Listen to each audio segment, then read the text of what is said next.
you were asked to name a protest that changed the face of this country forever, you might think of Rosa Parks' famous decision to remain seated after being asked to move to the back of the bus by a white bus driver.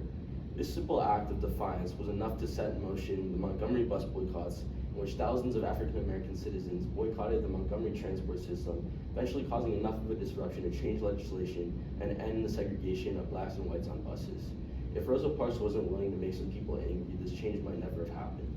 Today, I want to talk about Colin Kaepernick and his decision to kneel during the national anthem and why this is an effective and legitimate form of protest. I'm credible to talk about this because I've done hours worth of research on both sides, and I hope you listen to me today so you can become smarter and more informed on the topic of racial inequality. As a preview, I first want to talk about the issue of police brutality, next some societal issues that cause it, then some solutions that can promote change, and finally what the opposition might think. Now that you know what I want to persuade you about today, let's talk about the issue of social inequality. You've probably heard of the issue of police brutality, and especially how it affects black people disproportionately. According to a study conducted by the Washington Post, while black people only make up 14% of the population, they make up twice the amount of people killed by police, twice as much as white people, who make up a significantly higher percent of the population. If this doesn't sound right to you, that's because it's not, and likely has roots in racial inequality.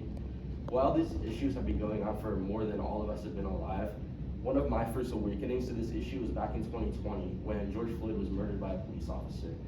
This set in motion months worth of backlash in the form of protests and a little bit of a recognition in the Black Lives Matter protest or movement. And to me, this was sort of my introduction to this cause, but obviously this has been going on for decades and decades. And one example of this was in the 2010s when Colin Kaepernick decided to kneel in an NFL game as a way to protest the police brutality that black people were suffering. This obviously was a very divisive form of protest that had immediate backlash, including, as Monte Pula, a sports reporter at the NBC Sports says, Donald Trump even went on Twitter to criticize Kaepernick and say that he was insulting the flag in our country, and he received very little support from the commissioner. There's clearly lots of immediate backlash to this, and this could even be seen in when Nike did a partnership with Kaepernick, and people said that they were going to boycott Nike and even posted videos of them burning their shoes. Clearly, this form of protest ruffled some feathers. Now that we know about the problems that lead to these protests, let's discuss some reasons they exist. It's fair to say that injustice is still present in our country, and even if you disagree with this, the facts and the numbers don't. According to a study cited by Sam Levin at The Guardian, in 2023 alone, there were 1,232 people that died at the hands of police officers, making it a record of the last decade for police brutality. Clearly, this is an issue that has not gotten better, and there's no visible progress that is being shown. So when Eric Reid, a football player, was interviewed by Sean Gregory at Time Magazine, he said that he would not celebrate until he saw a decline in police brutality and a decline in police brutality and some physical progress of the lack of bloodshed that was occurring. This goes to show that a lot of this unrest and this protest is being caused by a continuing trend of social inaction. And I think one of the reasons for this is the fact that a lot of people in this day and age hold their opinions to a very extreme extent and often very personally. We live in a very polarized time in this country where a lot of people are afraid to share their opinions because they're afraid of being attacked from all sides.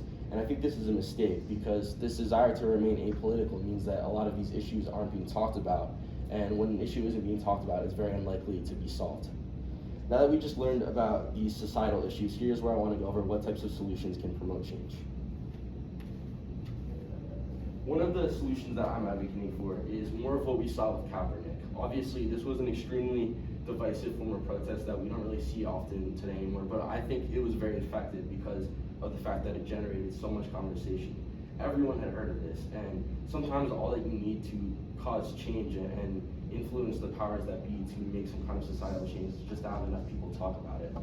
As said by Jeffrey Robinson, a journalist at Inside Sources, game day at Robert Longley at ThoughtCo, long before kneeling or taking a knee replaced it, people would actually refuse to stand for the Pledge of Allegiance as a way to protest the draft in World War I. So this is not some unprecedented form of protest. This is something that has been used for 100 years.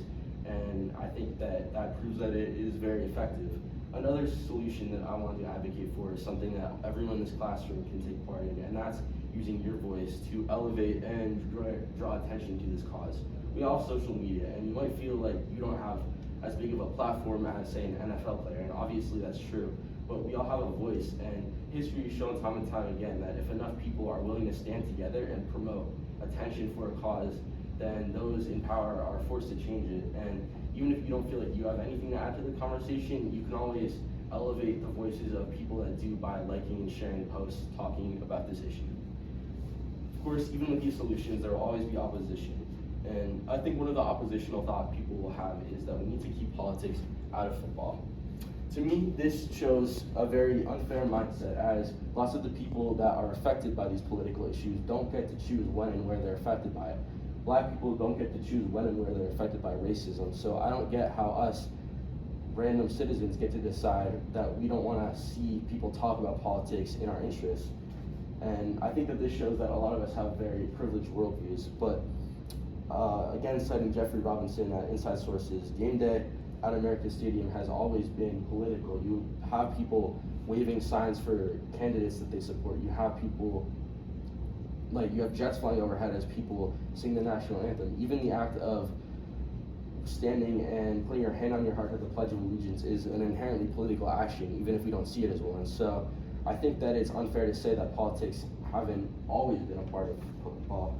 Another oppositional thought people might have to my argument is that kneeling during the national anthem is disrespectful, and this is an understandable viewpoint, as kneeling might be seen as an insult to the flag, our country, our military, but I think this is just a misunderstanding of what our country stands for.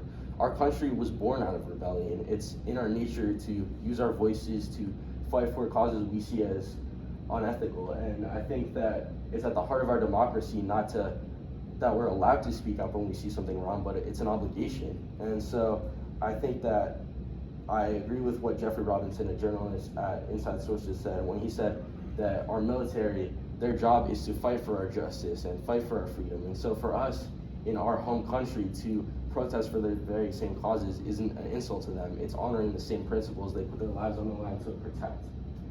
Now that I've shown you what the opposition would think, let's sum up the points I've made.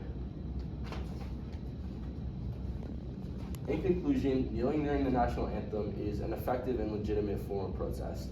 First, I explained the issue of social inequality and police brutality. Then I went over some of the societal causes that contribute to it. Then I went over some solutions that I think could promote change. And finally, I explained what the opposition might think and why their arguments are incorrect.